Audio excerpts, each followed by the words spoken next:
7h, 9h. Europe 1 matin. Il est 7h12 sur Europe 1. Dimitri Pavlenko, vous recevez ce matin la docteure en santé mentale Emmanuelle Aliwa. Bonjour Emmanuelle Aliwa. Bonjour Dimitri. Bienvenue sur Europe 1. On va parler avec vous de la libération des otages israéliens du Hamas. Alors bien sûr, il y a la joie, il y a le soulagement de leur retour après 2 années de captivité, mais il y a aussi toutes les questions qui se posent sur leur état physique et psychique, leur prise en charge.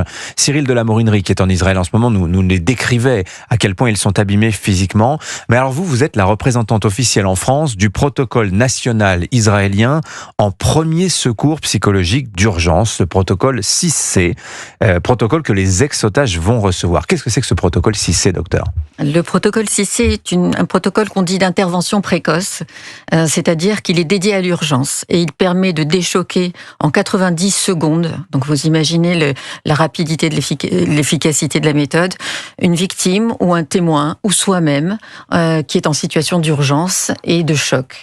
Donc c'est né au sein de l'armée il y a une quinzaine d'années et puis au regard de l'efficacité, c'est devenu le protocole de la société civile et c'est enseigné dès l'âge de 7 ans à l'école. Je vais donner un exemple pour qu'on comprenne bien.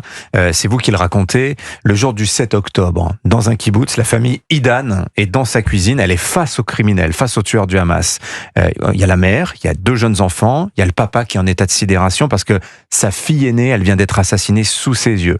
Son autre fille, elle est au sol, elle est complètement terrifiée, cette petite fille. Les terroristes sont juste en face d'elle, elle veut leur parler mais elle n'y arrive pas. Qu'est-ce qu'elle fait ? Elle pointe son doigt vers le plafond et elle se met à compter comme ça. Oui.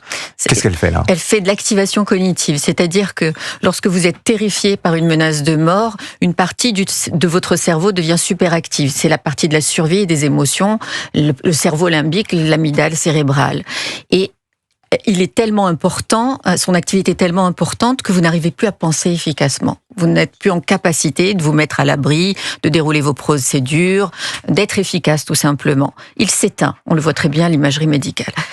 Et en ayant une posture cognitive, c'est-à-dire en comptant, en pensant, en donnant des noms, en donnant des détails techniques, en comptant, en chantant, en écrivant, vous activez la zone du cerveau qui s'est éteinte. Et donc cette petite fille qui a été formée dès l'école, au même titre que les premiers secours physiques, compte les dalles au plafond de façon à se réguler et à pouvoir poser sa question aux terroristes. Et elle le fait, elle les regarde après dans les yeux. Et elle le fait avec un ton qui est tout à fait surprenant. De quelqu'un qui s'est déchoqué. De quelqu'un qui s'est déchoqué. Au même titre que vous avez, toujours sur lors des massacres du 7 octobre, vous avez 2 enfants qui s'étaient cachés dans un placard, qui ont pris leur portable avec eux, leurs parents ont été assassinés dans la cuisine et le secouriste au téléphone va passer 10 heures en ligne avec eux pour les réguler émotionnellement et surtout pour arriver à leur donner la capacité cognitive de sortir du placard, d'aller chercher le chargeur dans la cuisine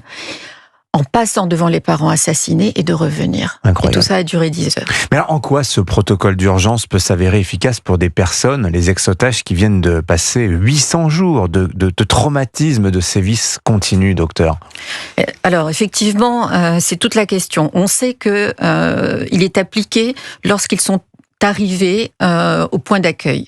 Donc c'est ça qu'on applique avec eux. Vous avez vu la distance physique, par exemple, pas d'émotion, pas de compassion, pas de gestes affectueux, en tout cas avec les premiers, avec les soldats qui les ont accueillis. Ce sont des femmes. C'est très important ça. Oui, c'est très important. D'abord, ils n'ont vu que des hommes pendant 2 ans. Et là, on leur met des soldats femmes. On leur met des soldats femmes qui ont été formés en santé mentale, notamment sur les premiers secours 6C, et qui savent les mots à utiliser et à ne surtout pas utiliser. Comme la compassion, comme l'empathie. Il ne faut pas exprimer de compassion, non, d'empathie ? pas en situation de crise aiguë. Ça va venir augmenter votre perception du trauma. On est à 180 degrés parce qu'on recherche l'efficacité en Israël sur comment ne pas aggraver la situation. Et on sait, grâce à la littérature et à ces 15 années de retour d'expérience des Israéliens, que lorsque vous, en situation de crise aiguë, de choc, qu'il s'agit d'un accident de voiture, d'un viol, d'une annonce de maladie grave, il ne faut pas être compatissant. Il ne faut pas avoir d'empathie et être compatissant parce que vous allez augmenter la perception du trauma et la posture victimaire. Et c'est vrai que la posture victimaire, elle est un peu institutionnelle en Europe. Mais vous avez raison. Et ça, c'est quelque chose qui devrait nous servir à tous. Et alors, vous dites, Emmanuel Aliwa, dans cette recherche de la résilience fonctionnelle, le cas de ces petits garçons qui sortent du placard, passant devant le cadavre de leurs parents pour aller chercher un chargeur, ça s'explique parce qu'en Israël, le niveau d'adversité, c'est de vous ces mots, je les trouve très forts, le niveau d'adversité est tellement élevé qu'on n'a pas le choix, il faut trouver des procédures d'urgence efficaces, même en santé mentale.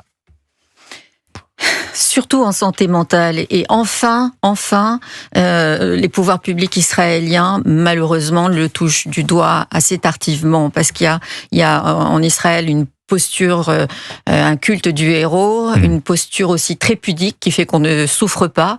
En tout cas, on souffre dans l'intimité tout seul quand on a fermé la porte, mais pas devant les autres. D'ailleurs, vous l'avez vu, les otages ont été très dignes, pas de pleurs, en tout cas devant les caméras. Ensuite, avec leur famille, certains ont eu des effusions, mais pas tous.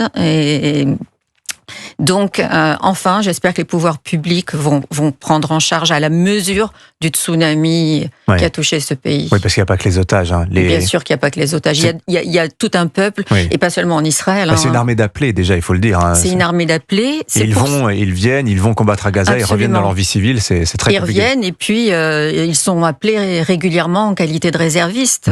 Mais c'est ce qui leur donne la capacité à être plus résilients que d'autres citoyens aussi. Voilà. Un mot très bref, docteur, parce que c'est important de le dire. Le protocole 6C, vous l'avez présenté à la puissance publique française. On vous a répondu, non, on n'a pas besoin, on sait faire en France. On m'a répondu, on n'a pas attendu les Israéliens pour être beaux en urgence. Ouais. Et c'est vrai ou pas ? Non, bien sûr que non, ce n'est pas vrai. Sinon, les entreprises privées et les grosses institutions publiques n'auraient pas décidé de déployer au sein de leurs salariés la méthode pour réduire le niveau de souffrance, les pathologies anxieuses, que ça divise quand même par 2, et les coûts qui sont par millions. Bien sûr. Merci docteur. Merci à vous pour votre accueil. Emmanuel Aliwa avec nous pour nous parler de ce protocole 6C déployé donc par les pouvoirs publics israéliens en ce moment même. Bonne journée à vous. Merci. Il est 7h19 sur Europe 1.